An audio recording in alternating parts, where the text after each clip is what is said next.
TET परीक्षा 2026 जून मध्ये होणार का? जर एक्झाम जून मध्ये होणार असेल तर या परीक्षेमध्ये सवलत शिक्षकांना मिळणार का? त्याचबरोबर या वर्षामध्ये अजून एक्झाम कधी होऊ शकते या संदर्भात राज्य परीक्षा परिषदेने काय निर्णय घेतलाय थोडक्यात या व्हिडिओच्या माध्यमातून आपण समजून घेऊया. व्हिडिओकडे जाण्यापूर्वी तुम्हाला मी सांगू इच्छितो की द्रोणा 9.0 9वी बॅच 8 बॅच ऑलरेडी आपल्या टीचरने शिकवलंय. अशीच टीचर तुम्हाला एक्सपिरियन्स टीचर 9व्या बॅचला सुद्धा अवेलेबल असणार आहे. द्रोणा 9.0 ची बॅच आहे live plus recorded separate batches पण अवेलेबल आहे.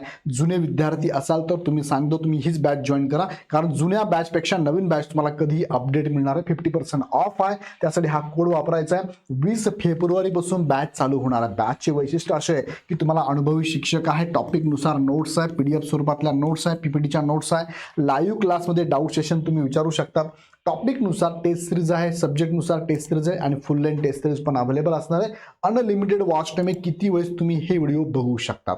सो ज्या विद्यार्थ्यांना लाईव्ह जमणार नाही त्यांना रेकॉर्ड होऊन जातात लेक्चर, नंतर रेकॉर्ड झालं लेक्चर किती वेळेस पाहू शकता. लगेच जॉईन करा. जॉईन करण्यासाठी खाली डिस्क्रिप्शनमध्ये ॲप आणि बॅचची लिंक दिली आहे. अजून दोन महत्त्वाचे मुद्दे, टेटची रेकॉर्ड बॅच सुद्धा आपल्याकडे अवेलेबल आहे आणि सीईटीची पेपर 1 पेपर 2 ची रेकॉर्ड बॅच सुद्धा आपल्याकडे अवेलेबल आहे. चला मुख्य मुद्द्याकडे तुम्हाला घेऊन जातो. पुढारी न्यूजपेपरची बातमी आहे. जून जुलै महिन्यात दुसरी टीईटी होणार या संदर्भात राज्य परीक्षा परिषदेकडून परीक्षेची दैनिक तयारी या संदर्भातली ही न्यूज आली आहे. पुढारी न्यूजपेपरला 10 फेब्रुवारी 2026 ला आली आहे. इतर सुद्धा न्यूज पेपरला आणि न्यूज चॅनलला सुद्धा ही बातमी आलेली आहे. आता यामध्ये महत्त्वाचे मुद्दे त्यांनी काय सांगितलं तर बघा, केंद्रीय माध्यमिक शिक्षण मंडळ अर्थात सीबीएसई वर्षातून 2दा सीटीटी परीक्षा घेते. तुम्हाला माहिती असेल सीटीटी ही वर्षातून 2दा होत असते. त्याच धर्तीवर राज्य परीक्षा परिषदेच्या वतीने शिक्षक पात्रता परीक्षा अर्थात टीईटी घेण्याचा निर्णय घेण्यात आला आहे. त्याचा प्रस्ताव पाठवण्यात आला असून जून महिन्याच्या शेवटच्या आठवड्यात किंवा जुलै महिन्याच्या पहिल्या आठवड्यात दुसरी टीईटी परीक्षा घेण्यात येणार असल्याची माहिती राज्य परीक्षा परिषदेचे अध्यक्ष डॉक्टर नंदकुमार बेडसे यांनी दिलेली आहे. सो तुमची अपकमिंग जी टीईटी असणार आहे ही टीईटी तुम्हाला जून मध्ये किंवा जुलै मध्ये होताना दिसणार आहे आणि दुसरी पुढची जी असणार आहे ती साधारणतः नोव्हेंबर आणि डिसेंबर या महिन्यात सुद्धा होण्याचे चान्सेस आहे. सो आत्ताची बातमी आहे की जून जुलैला होणार आहे. या संदर्भात पुणे परिषदेने हा प्रस्ताव पाठवलेला पण आहे. सो विद्यार्थी मित्रांनो, तुमच्या हातात आता आहे अभ्यास करणं, अभ्यास वाया जाणार नाही. जून जुलै ही डेट फिक्स होऊ शकते, कारण शिक्षकांना टीईटी कंपल्सरी केलेला आहे. भारत सरकारने सुद्धा आता स्पष्ट शिक्षण मंत्रालयाने सांगितलं की टीईटी द्यावी लागणार आहे. सो या शिक्षकांना जास्तीत जास्त इथे काय म्हणूया संधी मिळावी टीईटी देण्यासाठी, त्या अनुषंगाने सुद्धा हा निर्णय घेण्यात येणार आहे. सो तयारीत राहा. यामध्ये अजून दोन महत्त्वाचे मुद्दे त्यांनी सांगितले. त्यातला एक आहे गुणांमध्ये शिथिलता नाहीच.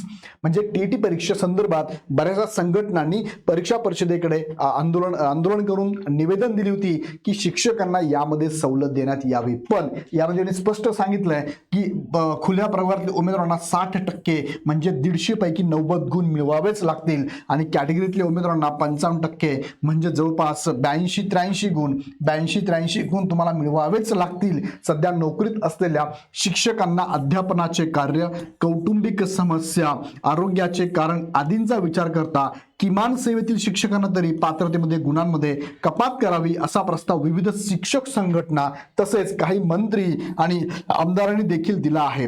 परंतु त्यांना कोणताही शिथिलता देण्यासंदर्भात निर्णय अजूनपर्यंत झालेला नाही.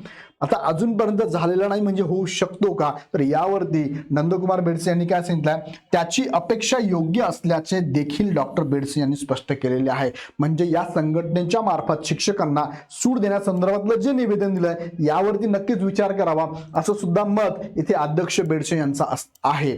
सो भविष्यात काय होतं बघूया, पण आता तरी सध्या याच्यावरती काही निर्णय नाही आहे. सो अभ्यास करताना तुम्हाला ओपनला 60%, कॅटेगरीला 55% म्हणजे 150 पैकी 82 मार्क, 150 पैकी 90 मार्क मिळवावेच लागणार आहे.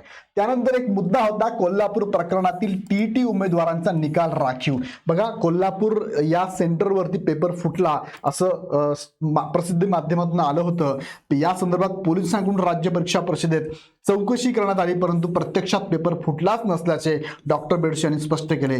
त्याचबरोबर अत्यंत गोपनीय पद्धतीने संबंधित परीक्षा पार पाडण्यात येते, त्यामुळे कमीत कमी हस्तक्षेप असल्यामुळे पेपर फुटण्याचा प्रश्न उद्भवत नाही. कोल्हापूर प्रकरणातील उमेदवारांचा निकाल राखीव ठेवण्यात आला असून त्यांची सुनावणी घेण्यात येणार आहे. त्यानंतर संबंधित उमेदवारांचा निकाल जाहीर करण्यात येईल असेही अध्यक्ष साहेबांनी सांगितलेलं आहे.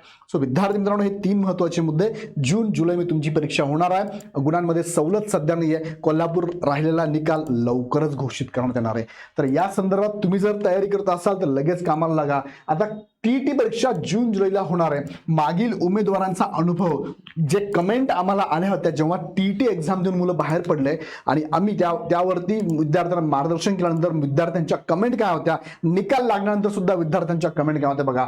तयारी लगेच करायला पाहिजे होती सर, आम्ही उशीर केला म्हणजे ऍड आल्यानंतर तयारीला लागलो, एक्झामच्या अगोदर तयार लागलो. आम्ही तुमच्याकडे बॅच पण घेतली होती, आम्ही तुमचे लेक्चर पण काही ऐकले, काही सोडून दिले, लेक्चर बघितले नाही, आम्ही कंटाळा केला, अशा पण कमेंट आहे. जाहिरात आल्यावरती तुम्हाला वेळ मिळत नाही. सो आता तुमच्याकडे जेवढा टाइम आहे, पुरेसा टाइम आहे. शिक्षकांना कदाचित आता उन्हाळी सुट्ट्या पण लागू शकतात. सो आता तयारी केली तर तुमची नक्की चांगली तयारी होऊन तुम्ही पहिल्या अटेम्प्टमध्ये येणाऱ्या जूनमध्ये सुद्धा पात्र होऊ शकता. विषय अभ्यासक्रम वेळेत अभ्यासून होत नाही याची डेप्थ बघता तुम्ही आता बघितलं असेल, नो डाऊट 3.5% आता 11.5% टीईटी क्वालिफाईंगचा रेशो वाढलेला आहे. अजून हा वाढला पाहिजे यासाठी आम्ही पण प्रयत्न करतोय. फक्त तुमच्या बाजूने आत्ता अभ्यासाला लागणं गरजेचं आहे. टेस्ट सिरीज असेल, वेळोवेळी रिव्हिजन असेल किंवा सराव आवश्यक तितका होत नाही. सो आत्ता जर कामाला लागला तुम्ही तर मला आवाका लक्षात येईल आणि सगळ्या गोष्टी प्रॉपर तुमच्या होतील. थोडा आत्ता वेळ दिला तर अभ्यास चांगला होऊ शकतो, अन्यथा ऐन वेळेस तुमचा अभ्यास राहून जातो म्हणा किंवा होत नाही. बरीचशी कारणं असू शकतात. ऐन वेळेस तुम्ही आजारपण असतं, आपलं घरात काहीतरी फंक्शन असतं, नातेवाईकांना काहीतरी फंक्शन असतं आणि मग वेळ पुरत नाही. सो आता जर वेळ आहे, थोडा तुम्ही जर दिला, जसं आपण म्हणतो ना थेंबे थेंबे तळ साचे, तसं आतापासून थोडा अभ्यासाला लागला तर नक्कीच याचा इफेक्ट तुम्हाला जूनच्या टीईटी मध्ये बघायला मिळेल. सो विद्यार्थी मित्रांनो, यासाठी तुम्हाला आवश्यकता वाटत असेल तर द्रोणा बॅच 9.0 ज्यांनी सगळेच विद्यार्थ्यांनी कमेंटमध्ये सांगितलेलं की इग्नाइट अकॅडमीने आम्हाला जे शिकवलं, जे सांगितलं तेच एक्झाम मध्ये आलेलं आहे. तुम्ही कमेंट बघू शकता. सो या संदर्भातली बॅच आपण लाईव्ह प्लस रेकॉर्डेड चालू करत आहोत 20 फेब्रुवारी पासून. तुम्ही जर इच्छुक असाल तर लगेच बॅच जॉईन करा. सेपरेट पेपर आहे, हे सगळे फीचर्स आहे.